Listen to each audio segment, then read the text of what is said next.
अध्याय 87 वेदों की स्तुति। राजा परीक्षित ने पूछा, भगवान, ब्रह्म तो कार्य कारण के परे हैं, उन पर सत्व, रज और तम ये तीनों गुण भी लागू नहीं होते। उन्हें न तो मन से जाना जा सकता है और न ही वाणी द्वारा व्यक्त किया जा सकता है। ऐसे में जब सभी वेद और श्रुतियां गुणों के ही विषय में बोलती हैं, तो वे निर्गुण ब्रह्म की व्याख्या किस प्रकार कर सकती हैं? क्योंकि जो वस्तु गुणों से परे है वह तो उनकी पहुंच से बाहर है। श्री सुखदेव जी बोले, परीक्षित, परमेश्वर ने जीवों के लिए बुद्धि, इंद्रियां, मन और प्राणों की रचना की है। इन्हीं के माध्यम से जीव धर्म, अर्थ, काम और मोक्ष की प्राप्ति कर सकते हैं। उपनिषदों का जो स्वरूप है वह इसी सिद्धांत को प्रकट करता है।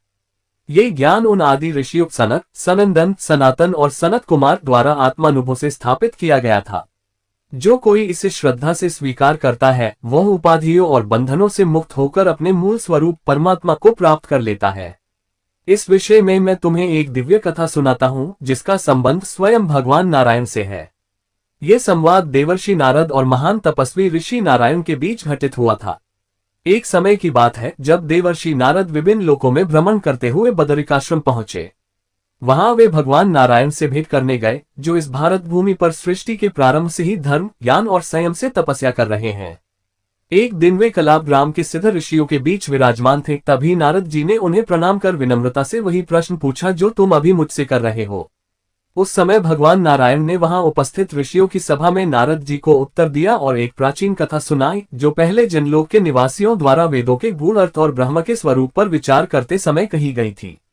भगवान ने कहा, नारद, ये घटना बहुत पुराने समय की है, जब जनलोक में ब्रह्मा के मानस पुत्र सनक, सनंदन, सनातन और सनत कुमार एक ब्रह्म चर्चा के लिए एकत्रित हुए थे। उसी समय तुम श्वेत द्वीप में मेरी अनिरुद्ध मूर्ति के दर्शन हेतु आए थे। उसी ब्रह्म सभा में यह अत्यंत सूक्ष्म और अद्वितीय चर्चा हुई थी, उस ब्रह्म के विषय में जिससे वेद भी सीधे सीधे वर्णित नहीं करते, बल्कि संकेतों में ही प्रकट करते हैं और अंततः मौन हो जाते हैं। उस ब्रह्म सत्र में यही प्रश्न उपस्थित हुआ था जो अब तुम मुझसे पूछ रहे हो। सनक, सनंदन, सनातन और सनत कुमार ये चारों भाई तप, ज्ञान और संयम में समान रूप से पारंगत हैं।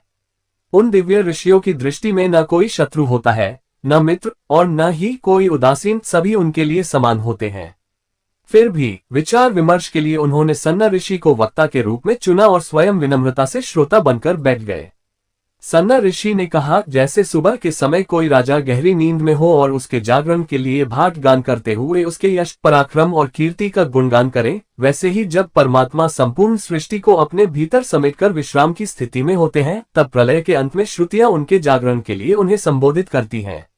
श्रुति इस प्रकार प्रार्थना करती है, हे अजित, आप अनंत है, आप पर किसी की विजय संभव नहीं, आपकी कीर्ति अमर है, आप अपने स्वभाव से ही समस्त ऐश्वर्य और शक्तियों के भंडार हैं। हे प्रभु, इस चराचर सृष्टि को मोह में डालने वाली आपकी माया का आप ही अंत करें। यह माया आपके ही द्वारा निर्मित गुणों से युक्त है और इन गुणों के कारण जीव बंधनों में उलझ जाते हैं। श्रुति आगे कहती है, जगत में जो भी साधनाएं, ज्ञान की धाराएं और कर्म की शक्तियां दिखाई देती हैं, वे सब आपकी प्रेरणा से ही जागृत होती हैं। जब तक आप स्वयं इस माया को समाप्त नहीं करते, यह माया किसी भी साधन से समाप्त नहीं होती। यद्यपि हमारा सामर्थ्य नहीं कि हम आपके स्वरूप का पूर्ण वर्णन कर सकें, परंतु जब आप अपनी माया से सृष्टि रचते हैं, सगुण रूप धारण करते हैं, या जब निष्कल रूप में स्वरूप स्थित होकर लीला करते हैं, अथवा जब आप सच्चिदानंद स्वरूप में श्रीविग्रह के रूप में प्रकट होते हैं, तब हमें आपको शब्दों में कुछ कुछ व्यक्त करने का अवसर मिलता है। ये ठीक है कि हम इंद्र, वरुण आदि देवताओं का भी स्तवन करते हैं, लेकिन वेदों के मंत्रद्रष्टा ऋषियों की अनुभूति में ये संपूर्ण सृष्टि ही ब्रह्म में है। जिस क्षण यह संपूर्ण विश्व लीन हो जाता है, उस समय भी केवल आप ही शेष रहते हैं। जैसे घड़ा, सुराही आदि वस्तुएं मिट्टी से ही बनी होती हैं और अंततः मिट्टी में ही विलीन हो जाती हैं, वैसे ही यह पूरा ब्रह्मांड आपसे ही उत्पन्न होता है और आप में ही विलीन हो जाता है। इसलिए क्या आप भी पृथ्वी की तरह परिवर्तनशील हैं? नहीं, कभी नहीं। आप तो एकरस, अपरिवर्तनीय, अचल और निर्विकार हैं। इसलिए जब सृष्टि आपके भीतर विलीन प्रतीत होती है, तब भी आप अपने स्वरूप में अडिग रहते हैं। जैसे किसी घड़े का वर्णन भी मूलतः मिट्टी का ही वर्णन होता है, वैसे ही इंद्र, वरुण आदि का वर्णन भी अंततः आपका ही विवरण होता है। इसी कारण विचारशील ऋषि यह अनुभव करते हैं कि मन में जो कुछ भी विचार आता है या वाणी से जो कुछ भी व्यक्त होता है, वह सब अंततः आप में ही समाहित होता है। जैसे कोई व्यक्ति कहीं भी कदम रखे, चाहे वह ईंट हो, पत्थर हो या लकड़ी, वह धरती पर ही पैर रखता है, क्योंकि वे सब पृथ्वी से बने हैं। उसी तरह हम चाहे किसी भी नाम या रूप का उच्चारण करें, वह अंततः आपका ही नाम और आपका ही रूप है। हे प्रभु, लोभ, सत्व, रज और तम, इन 3 गुणों से निर्मित माया में फंसकर अच्छे बुरे विचारों और कर्मों में उलझ जाते हैं, लेकिन आप तो स्वयं उस माया की नायिका को नियंत्रित करने वाले महान कलाकार हैं। माया आपकी कठपुतली मात्र है।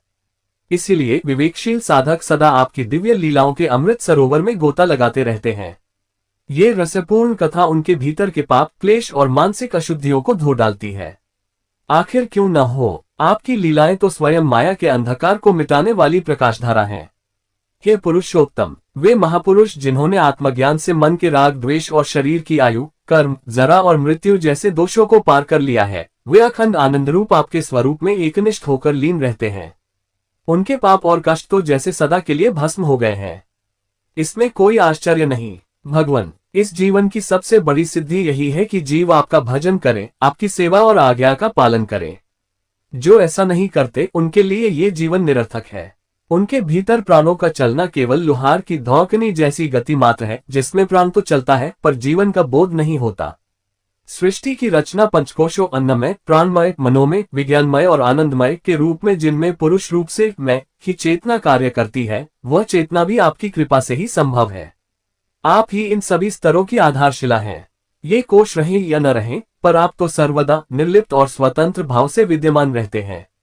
आप ही वह परम सत्ता है जो सभी परिवर्तनशीलता से परे है, जिसे न कार्य से बांधा जा सकता है, न कारण से।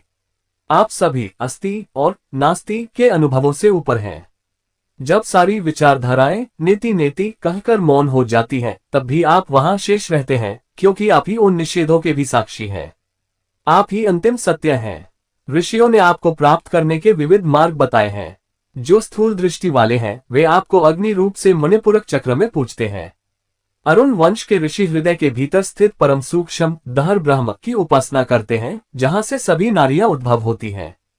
प्रभु, हृदय के माध्यम से आपको पाने का श्रेष्ठ मार्ग सुषुम्ना नाड़ी है, जो ब्रह्मरंध्र तक जाती है। जो साधक इस प्रकाशयुक्त मार्ग को पा लेता है, वह फिर जन्म और मृत्यु के चक्र में नहीं फंसता। हे भगवान, आप ही ने देवताओं, मनुष्यों, पशु पक्षियों और समस्त योनियों की रचना की है। आप ही हर रूप में, हर स्थान पर उपस्थित हैं। यद्यपि आप कारण रूप में प्रत्यक्ष प्रवेश नहीं करते, फिर भी प्रतीत होता है मानो आप ही उनमें समाये हुए हैं। आप विभिन्न रूपों और स्थितियों में कभी श्रेष्ठ, कभी सामान्य और कभी अधम स्वरूप में प्रकट होते हैं। जैसे अग्नि विभिन्न लकड़ियों में उनके आकार, मात्रा और प्रकृति के अनुसार भिन्न भिन्न रूप में दिखाई देती है। यही कारण है कि संतजन लौकिक और पारलौकिक कर्मों की इस व्यापार रचना से स्वयं को अलग कर लेते हैं। वे फलों की आसक्ति से मुक्त होकर निर्मल बुद्धि द्वारा सत्य और असत्य, आत्मा और अनात्मा के बीच भेद करते हैं और जगत की झूठी आकृतियों में उलझते नहीं। वे आपके ही समत्व में स्थित उस एक रस, अपरिवर्तनीय, नित्य सत्य स्वरूप का साक्षात्कार करते हैं। जीव जिस शरीर में रहता है, वह उसके पूर्व कर्मों द्वारा निर्मित होता है, लेकिन वास्तव में आत्मा उस शरीर और उससे जुड़े कारण कार्य के जाल से सर्वथा परे है, क्योंकि उन भौतिक आवरणों की सत्ता केवल दृष्टिगत है, तात्विक नहीं। तत्वज्ञानी महापुरुषों का कहना है कि समस्त शक्तियों का मूल और धारक आप ही का वह दिव्य स्वरूप है। यद्यपि वह रूप न किसी का अंश है, न ही किसी से उत्पन्न हुआ है, फिर भी व्यवहार में उसे अंश या निर्मित कहा जाता है, केवल अनुभव की दृष्टि से। इसलिए जो विवेकशील पुरुष हैं, वे आत्मा के यथार्थ स्वरूप को जानकर पूर्ण श्रद्धा और निष्ठा से आपके पवित्र चरणों का ध्यान करते हैं, क्योंकि वे चरण ही समस्त वेद निर्दिष्ट कर्मों के परम गंतव्य और मोक्ष के आधार हैं। हे प्रभु, ये परमात्मा तत्व अपने आप में अत्यंत सूक्ष्म और दुर्बोध है।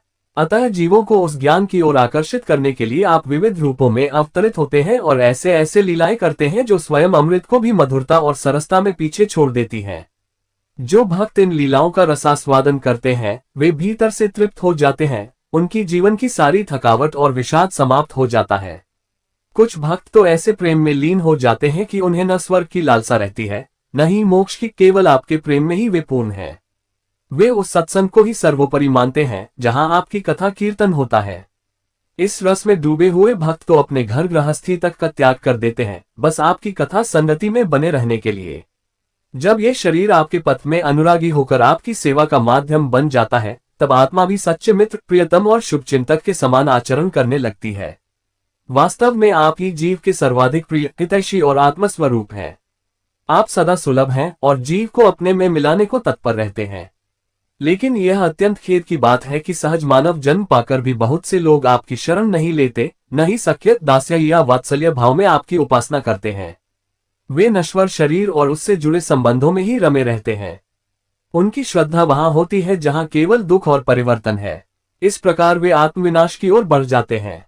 जब जीव का चित्त केवल शरीर और उसकी इच्छाओं में रमता है, तब वह उन्हीं वासनाओं के अनुसार निम्न योनि जैसे पशु, पक्षी या कीटों में जन्म लेने को विवश हो जाता है।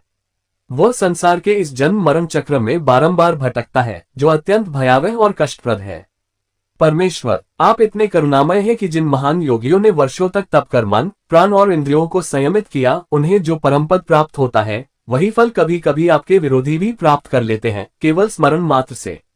यह आपकी लीला की विलक्षणता है।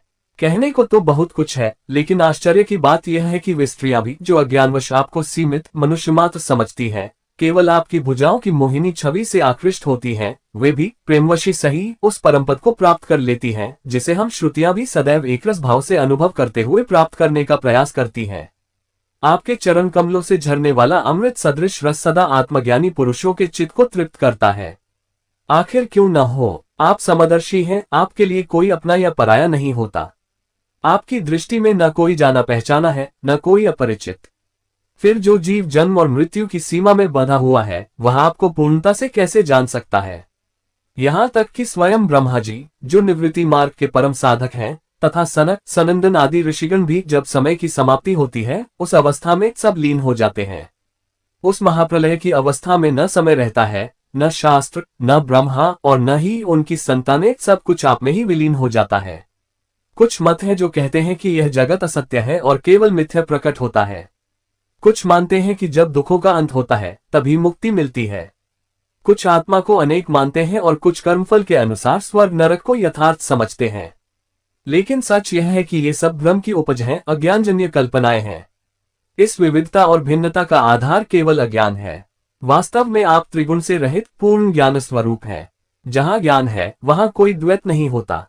ये त्रिगुणात्मक सृष्टि केवल मन की रचना है, कल्पना मात्र। इतना ही नहीं, जो जीव जगत से पृथक प्रतीत होता है, वह भी वास्तव में कल्पित ही है। इन सब की वास्तविक सत्ता आप ही हैं। आपकी चेतना से ही यह मिथ्या जगत भी सत्य जैसा प्रतीत होता है। इसलिए आत्मज्ञानी जन सब कुछ भोग करता और उनके मध्य की इंद्रिय संस्थाएं सभी को आत्मस्वरूप मानते हैं। जैसे कड़ा, कुंडल, मुकुट आदि स्वर्ण से ही बने होते हैं और जानकार व्यक्ति उन्हें स्वर्ण रूप में ही देखता है, वैसे ही यह संपूर्ण सृष्टि आत्मा से ही व्यापित है, आत्मा में ही स्थित है। यही कारण है कि आत्मज्ञानी पुरुष इस जगत को आत्मरूप में ही अनुभव करते हैं। हे भगवान, जो साधक ये भलीभांति समझ लेते हैं कि आप ही समस्त जीवों के अधिष्ठान, मूल कारण और आत्मस्वरूप हैं, वे मृत्यु जैसे भय को भी ललकार कर उस पर विजय प्राप्त कर लेते हैं। किंतु जो लोग आपसे विमुख हैं, वे चाहे जितने भी ज्ञानी क्यों न हो, श्रुतियां भी उन्हें उनके कर्मों के अनुसार जकड़ लेती हैं, जैसे कोई पशु को रस्सी से बांध देता है। इसके विपरीत वे भक्त जिन्होंने आपके साथ प्रीति और भक्ति का संबंध जोड़ा है, न केवल स्वयं पवित्र हो जाते हैं, बल्कि अपने संपर्क में आए अन्य जीवों को भी मुक्त कर देते हैं। वे संसार के बंधनों से छूटने का मार्ग बन जाते हैं। ऐसा सौभाग्य आपसे विमुख रहने वालों को कैसे प्राप्त हो सकता है? आप, हे प्रभु, मन, बुद्धि, इंद्रियां इनसे परे हैं। आप न चिंतन से पकड़े जा सकते हैं, न कर्मों से बंधे जा सकते हैं। फिर भी आप अंतःकरण और बहिरंग के समस्त साधनों में सक्रिय रहते हैं। आप स्वयं में ही पूर्ण हैं, स्वप्रकाश, स्वतः सिद्ध और अखंड ज्ञान स्वरूप। इसलिए हे प्रभु, आपको किसी कार्य को करने के लिए इंद्रियों की आवश्यकता नहीं पड़ती।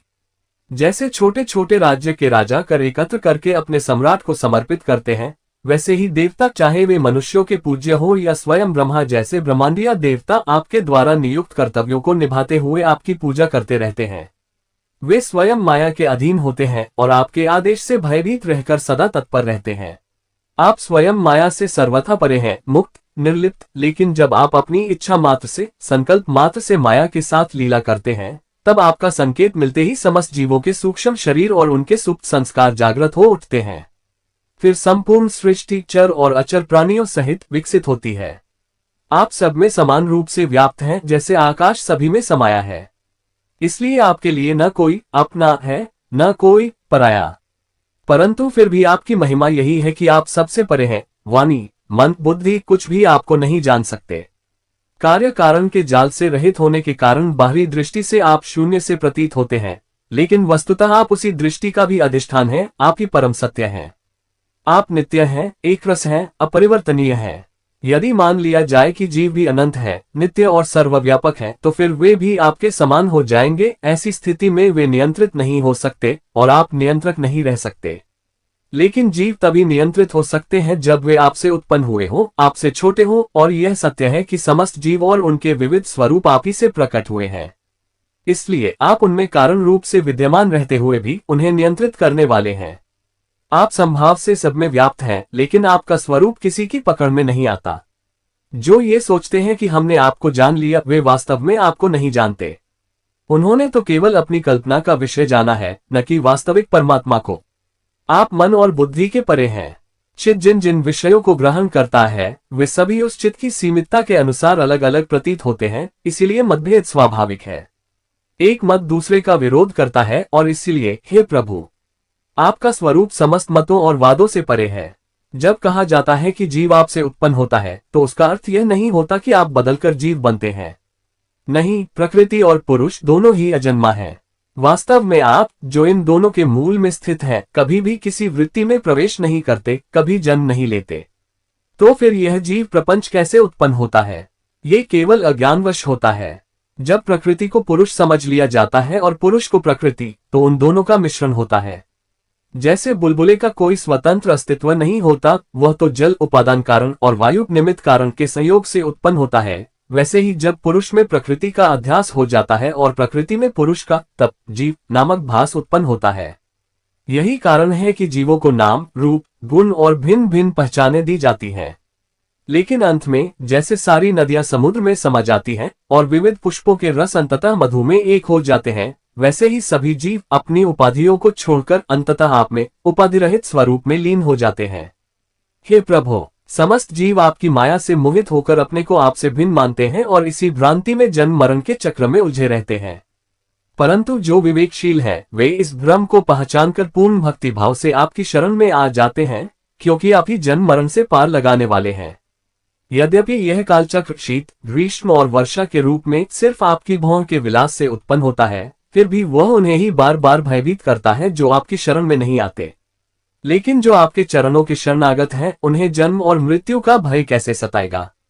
हे अजन्मा प्रभु, वे योगी जिन्होंने अपनी इंद्रियों और प्राणों को वश में किया है, यदि वे किसी सद्गुरु की शरण में नहीं जाते और अपने चंचल मन को स्वयं वश में करने का प्रयास करते हैं, तो वे बार बार विफल होते हैं। उन्हें केवल क्लेश और विपत्तियां ही प्राप्त होती हैं, ठीक वैसे ही जैसे समुद्र में बिना नाविक की नाव भटकती रहती है। आप, हे प्रभु, अखंड आनंद स्वरूप हैं। आप ही शरणागतों की आत्मा हैं। जब आप ही सब कुछ हैं, तब मनुष्य को अपने पुत्र, स्त्री, धन, प्रासाद, पृथ्वी और रथ आदि से क्या प्रयोजन रह जाता है? जो लोग इस सत्य को नहीं जानते, वे इंद्रिय सुख में ही रमते रहते हैं, स्त्री और पुरुष के भोगात्मक संबंधों को ही सुख मान लेते हैं। लेकिन संसार की सारी वस्तुएं विनाशी हैं, कभी भी समाप्त हो जाने वाली हैं। उनके स्वरूप में ही स्थायित्व नहीं है, वे सारहीन हैं और इसीलिए सच्चा सुख नहीं दे सकती।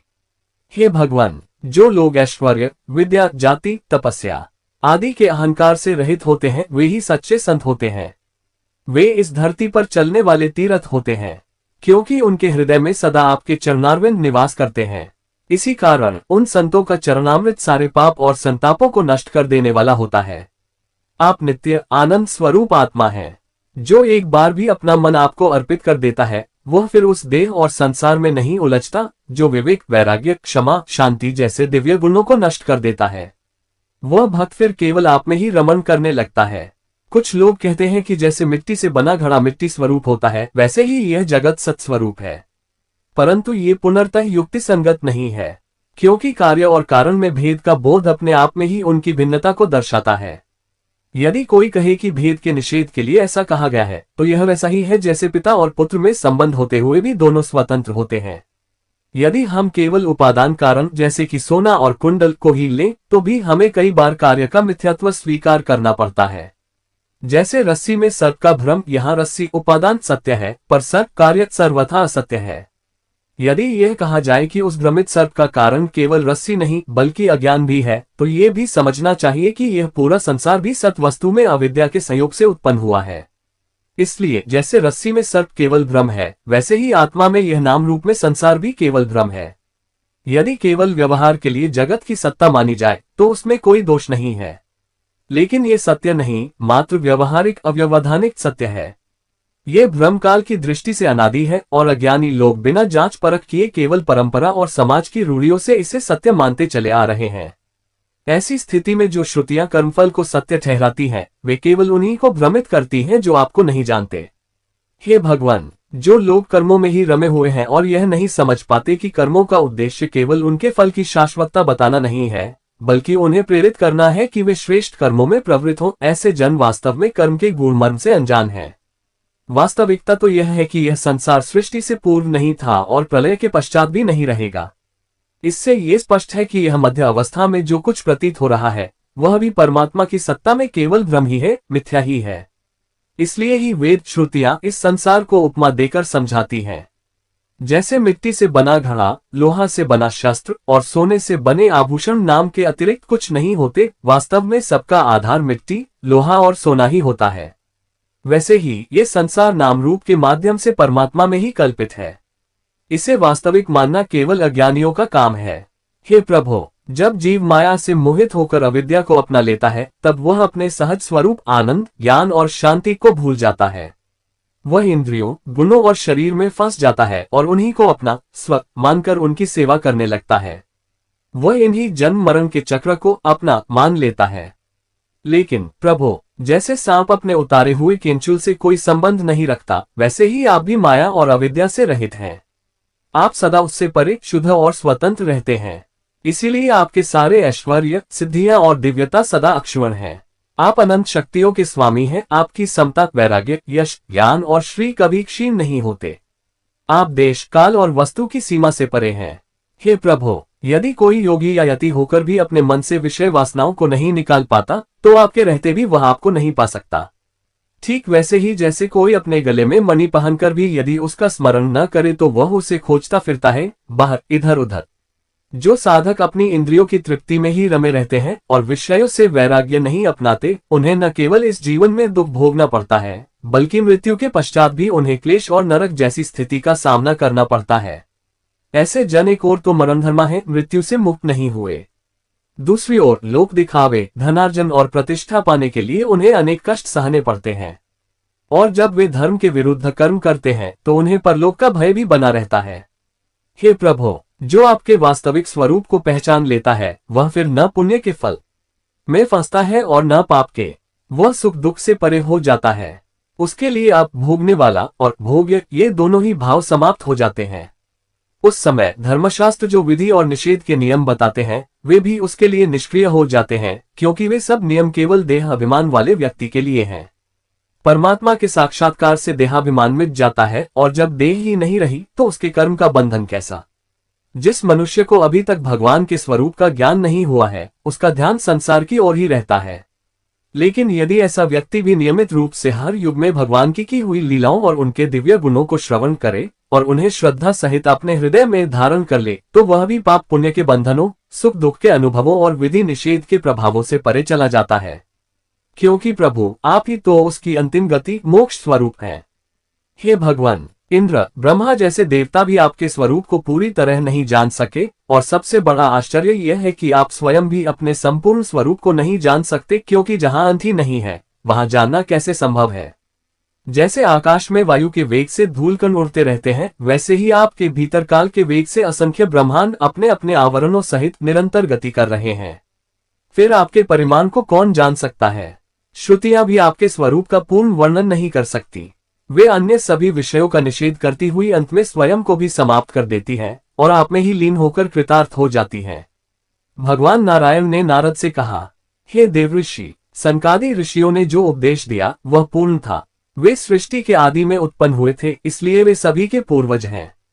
उन आकाशचारी महात्माओं ने वेद, पुराण और उपनिषदों के सार को आत्मसात कर लिया है। ये ब्रह्मविद्या सभी शास्त्रों का निचोड़ है। हे नारद, तुम भी ब्रह्मा के मानस पुत्र हो, उनके ज्ञान के उत्तराधिकारी। श्रद्धा के साथ इस ब्रह्मज्ञान को धारण करो और स्वतंत्र भाव से पृथ्वी में विचरण करो। यह विद्या मनुष्य की समस्त वासनाओं को भस्म कर देने वाली है।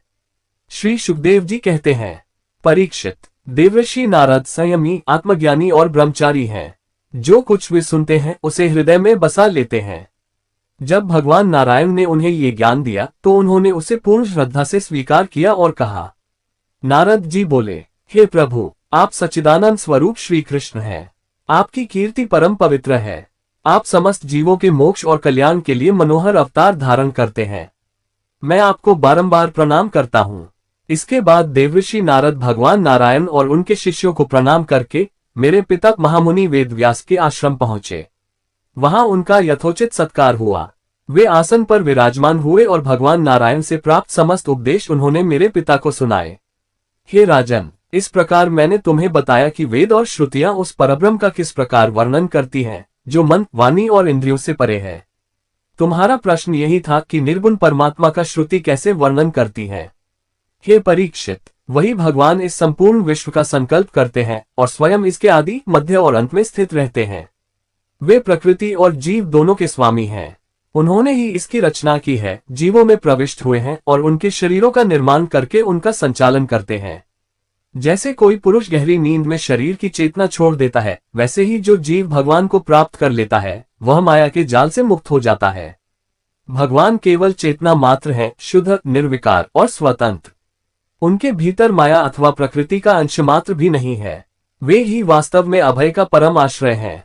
इसलिए उनके निरंतर चिंतन में ही जीवन की सार्थकता है।